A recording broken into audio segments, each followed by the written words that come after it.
Pemanfaatan jerami padi untuk kesuburan tanah. Usaha tani padi yang dilakukan oleh petani selain menghasilkan gabah juga diperoleh hasil samping berupa jerami. Sebagian besar jerami ini belum banyak dimanfaatkan oleh petani. Bagi petani yang memiliki ternak sapi, sebagian jeraminya telah dimanfaatkan untuk pakan ternak. Sedangkan bagi petani lainnya, justru jerami dibuang dan bahkan dibakar.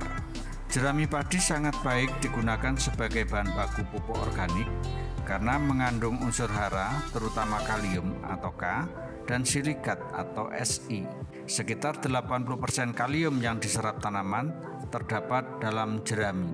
Oleh karena itu, dianjurkan pengembalian jerami dalam tanah untuk memperlambat pemiskinan K dan Si tanah. Jerami segar yang langsung digunakan sebagai pupuk organik kurang baik bagi pertumbuhan tanaman karena proses dekomposisi dalam kondisi anaerob.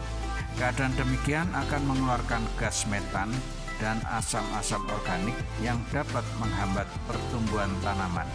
Di samping itu, nisbah atau perbandingan Cn yang tinggi belum dapat dimanfaatkan oleh tanaman.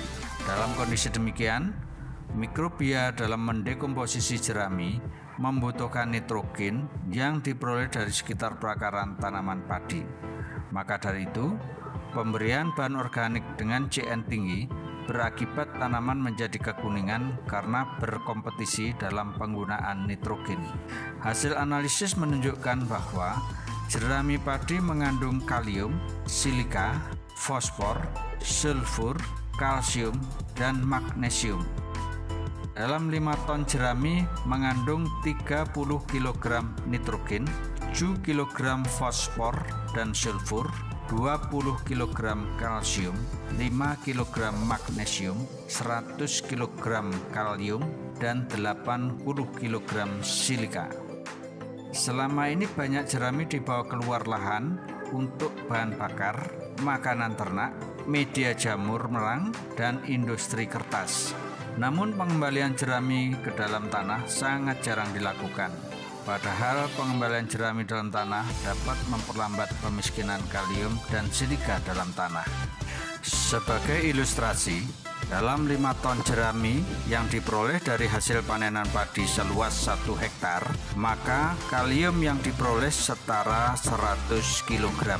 Apabila disetarakan dengan pupuk Ponska yang mempunyai perbandingan 15% N, 15% P, dan 15% K, maka dalam 100 kg Ponska akan terkandung kalium sebanyak 15 kg. Berarti 5 ton jerami mengandung kalium setara dengan pemberian 6,67 kuintal Ponska. Dan ini diperoleh gratis dari hasil samping berupa jerami. Perlu diketahui bahwa kondisi tanah sawah rata-rata sudah sakit karena kandungan bahan organiknya rendah, yaitu berkisar antara 1-2%. Penyebabnya antara lain karena tidak ada pengembalian bahan organik ke dalam tanah. Selain itu juga karena terlalu intensifnya penggunaan bahan kimia seperti pupuk dan pestisida yang menyebabkan perkembangan populasi mikrobia terhambat.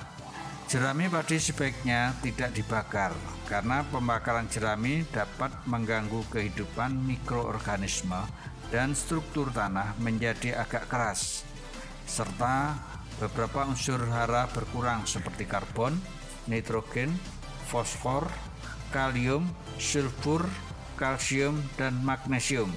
Pengomposan jerami secara alami membutuhkan waktu 4 bulan, namun dengan menggunakan dekomposer dapat dipercepat menjadi 1 bulan.